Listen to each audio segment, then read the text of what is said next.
Now let us create the second part in the universal coupling, that is center.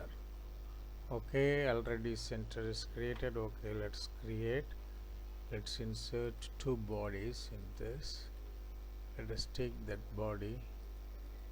Okay, create a sketch.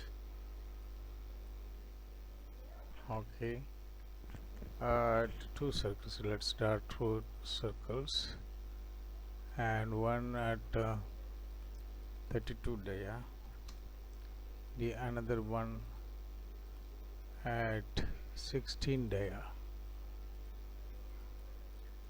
Okay, let's constrain this this at a distance of 9 mm, and this to coincident, and again let's make those two circles to coincident. It's not okay. Let's make this and this to coincident, and this to coincident. Okay, let's create a pad.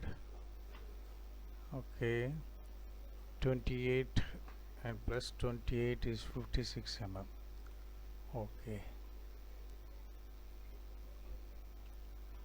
and next let us create another body in this plane, mutually perpendicular plane. Draw a sketch.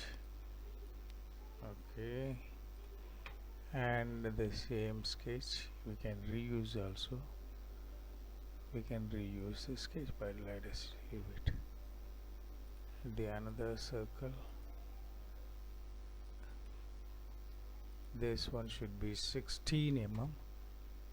Okay, 16 mm, and this should be 32 mm. Okay, now let us constrain this to coincident, and the same with this and this to coincident.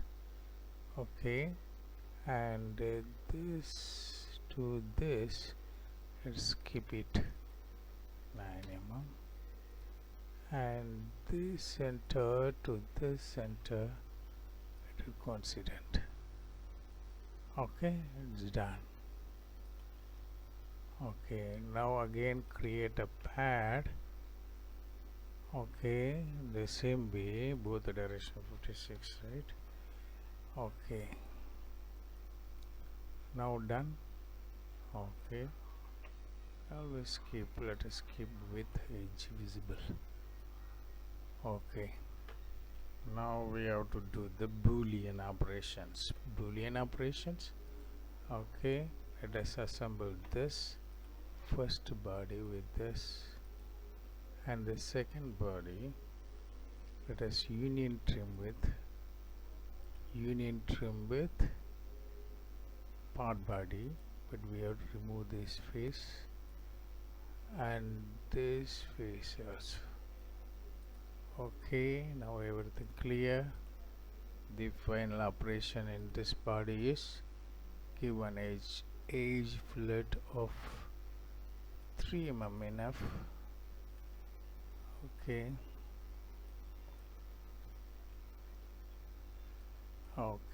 preview. Okay, that's all. We have done. Additionally, if you want to give chamfer to make this shaft to enter reasonably well, let's give 0.5 mm 45 degrees. Okay, because we are going to assemble it. Okay, done. Control D and view it. Okay, and this is what our center part in the universal coupling. Okay, thank you.